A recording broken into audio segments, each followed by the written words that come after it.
আমরা আজকে যে অবস্থায় দাঁড়িয়ে আছি মনে হচ্ছে বাংলাদেশে আমরা সবাই সুখের দিনে দাঁড়িয়ে আছি, দুঃখের দিনের কথা আমরা ভুলে গিয়েছি।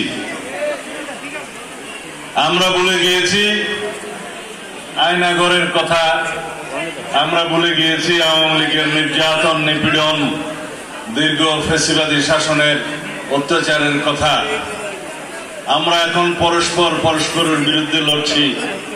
গণতান্ত্রিক শক্তিগুলোর মধ্যে বিভিন্নভাবে বিভক্তি সৃষ্টি করার প্রয়াস চলছে। বাংলাদেশের গণতান্ত্রিক আন্দোলনের ইতিহাস ভুলিয়ে দেওয়ার একটা চর্চা চলছে।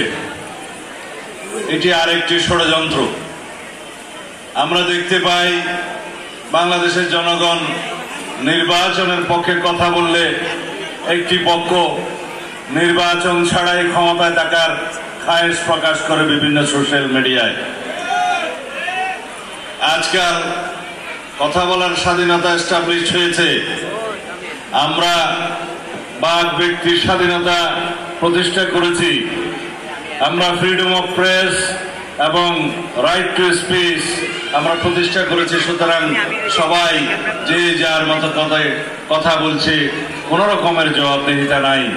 আমরা কি বলতে চাচ্ছি, তাতে দেশের কি ক্ষতি হচ্ছে বা উপকার হচ্ছে, গণতন্ত্রের পক্ষে যাচ্ছে কিনা, সেটা আমরা বাছ বিচার করছি না।